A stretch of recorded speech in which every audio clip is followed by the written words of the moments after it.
Assalamualaikum sanak kasadonyo, kabar lai sehat, sip, mantap, balik lo Jawa lihat sana. Kali ini saya akan merekap film yang berjudul The Last Descent yang rilis tahun 2016. Film ini menceritakan tentang kejadian nyata yang dialami oleh seorang pemuda yang bernama John.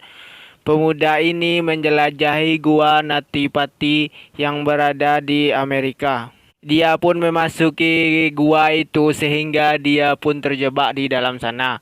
Baca cerita selanjutnya sana, sosok sana.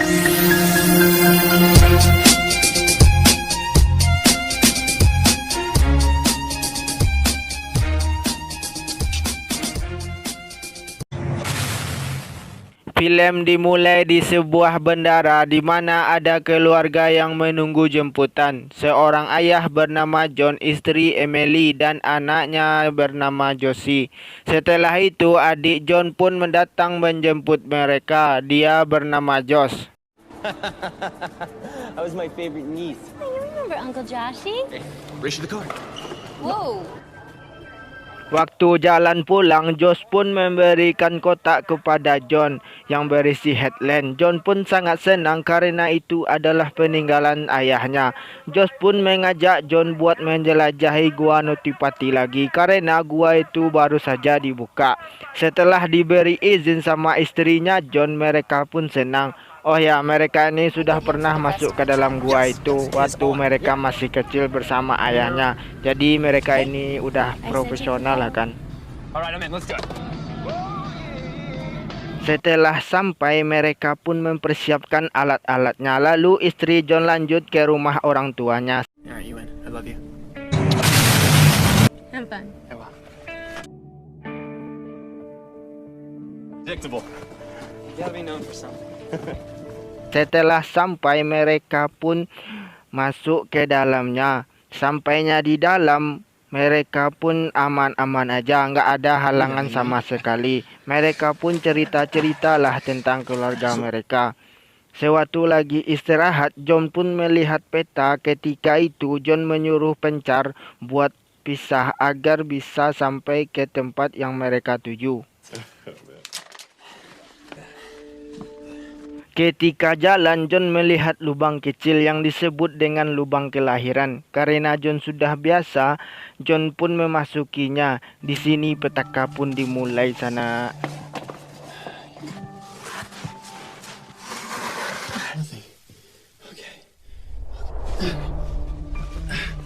Ketika John memasuki lubang itu terlalu dalam, John pun merasa kesakitan.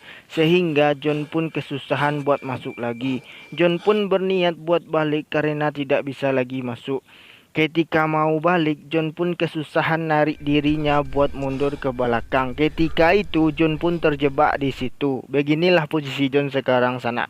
Di mana kepalanya di bawah dengan kaki yang di atas. Dengan miring 70 derajat lah sana. Gitulah. Karena nggak mungkin bisa naik lagi, John pun memanggil Josh berkali-kali sehingga Josh pun mendengar suaranya John. Josh pun mendekati suara itu. Josh berhasil menemukan John. So long as you can be seen right now. Holy crap. John? Yeah. John. Oh. Josh pun mencoba menarik John berkali-kali. Karena lubang itu terlalu sempit, Josh pun tidak dapat memijakkan kakinya di lubang itu. Sehingga Josh pun kewalahan menarik John. Karena tidak ada pilihan lagi, John pun menyuruh Josh untuk mencari bantuan keluar. Yeah, go, Josh. I'll be fine. John, I can't.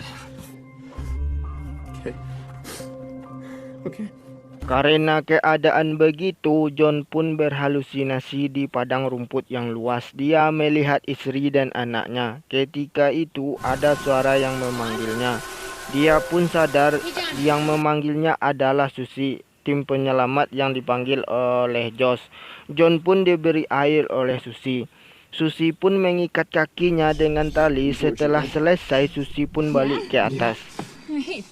Well, keep us up to date on Hey, I'm gonna see if this. If we put other people in that same location, they could likewise get stuck. Probably still on his way in. Rescuers had to squeeze through narrow, twisting passageways. 26-year-old John Jones went to BYU and is in his second year of med school. Sesampainya di atas, Susi melapor ke bosnya tentang keadaan John di bawah. Lalu datanglah seorang dokter. Dia bilang dengan keadaan begitu, darahnya semua akan turun ke otak dan jantung.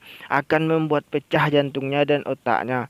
Sehingga 2-6 jam dia bisa bertahan dengan keadaan begitu.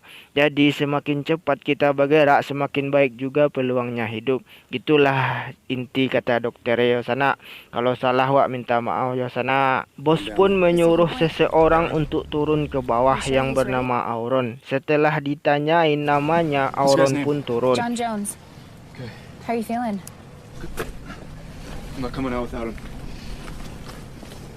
Sesampainya di bawah, Auron pun menemui John. Lalu Auron memperkenalkan dirinya dan John diberi minum. Lalu mereka pun sering bercerita-cerita lahkan agar John tidak stres dengan keadaan begitu. We'll figure this out, man. No doubt in my mind. John pun berhalusinasi lagi. John melihat anaknya tapi bersama seorang kakek. Lalu kakek itu mendekati anaknya. John pun berteriak-teriak sehingga John pun panik. Auron pun mencoba menenangkannya. Setelah tenang, Auron mengajak John bercerita lagi agar tidak stres. John pun diberi minum oleh Auron. Lain sisi, Josh bersama iparnya lagi menuju ke tempat terowongan. Sesampainya di sana, mereka pun menanyakan keadaan John kepada bos penyelamat. How's he doing? You could do that? Steve, let him know she's here.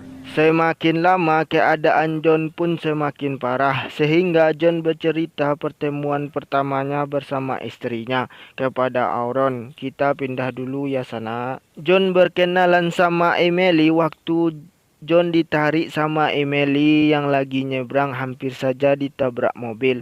Mereka pun berkenalan. I'm John. Emily. Waktu di perpustakaan, John pun menabrak Emily sehingga bukunya Emily terjatuh. John pun membantu membereskan buku Emily. Setelah selesai, John pun memberanikan diri mengajak Emily berkencan. Dengan berkencan memancing gitulah kan. Emily pun menerima tawaran John itu. I'm so in. Let go. I did it! You did it. I did it! I can fish! You can. The day didn't feel right if she wasn't with me, and we just did everything. Mereka pun berpisah karena Emily melanjutkan kuliahnya di Spanyol. Setelah LDRan 4 bulan, mereka pun bertemu lagi. Tapi di sini John sangat romantis.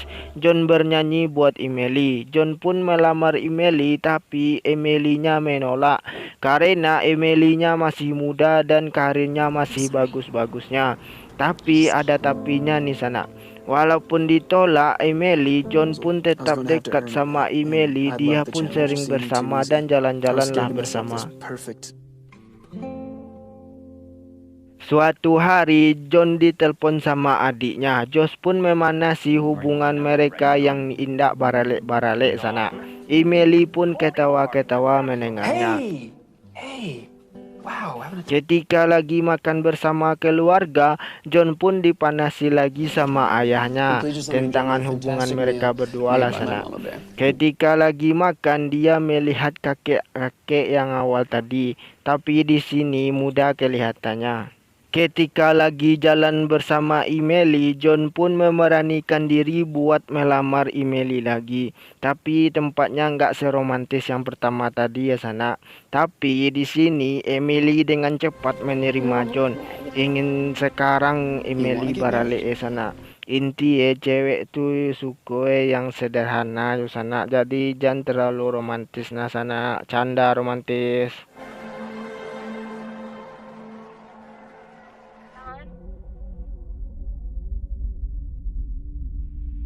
Tiba-tiba Emily pun memanggil John dari atas lewat telepon. Emily pun mengabari kalau dia itu lagi hamil, sehingga membuat John sangat senang, sehingga John ingin sekali keluar dari gua ini. Dia menyesali perbuatannya, sehingga John pun memberontak ingin keluar. Auron pun datang menenangkannya, lalu diajaklah ngomong sama Auron agar dia tidak stres lagi. I'm a different case altogether, John. To be honest with you. Karena keadaan John begitu, Auron pun bernyanyi entah pula lagu senada waroh. Lalu diikuti sama John. Suara merdeka terdengar sama Susi dengan temannya yang sedang mengepor dinding gua. Setelah selesai Auron bernyanyi, Auron pun memberikan air kepada John karena John hari ini akan ditarik lagi. About ready to pull you out of here.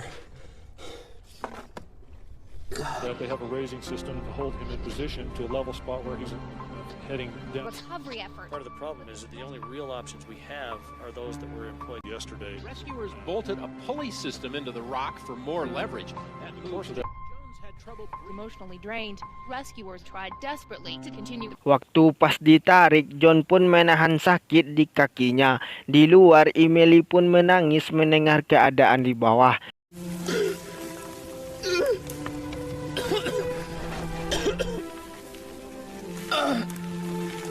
Doing great, John. Keep pushing. Pas ditarik, pitonnya lepas dari dinding gua sehingga pecahan tanah itu menimpa Auron dan John.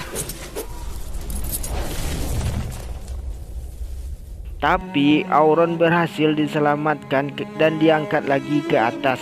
Sesampainya di atas, Emily pun menangis karena melihat keadaan Auron begitu, apalagi suaminya. Auron pun sedih karena tidak bisa mengeluarkan John di dalam situ. Auron pun minta maaf kepada John.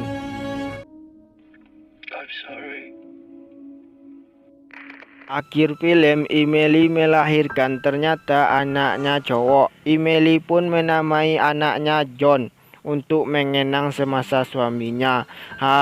Film pun selesai sana. His name is John. Di film ko wak na pandai berkomentar do sana, wak takut karena itu adalah kejadian nyata sana. Kini ko jasad si John itu masih di dalam sana dan gua Natipati itu ditutui oleh Amerika kini ko. Jadi foto si John diletakkan di pintu gua tu sana untuk mengenang jaso-jasonya si John. Oke sana, lain ratikan. Jangan lupa ya sana like, share, subrek ya sana karena dukung sana lah yang membawa semangat. Oke, tunggu video selanjutnya sana. Sip, mantap. 「そっと隠しといないわ」「一緒に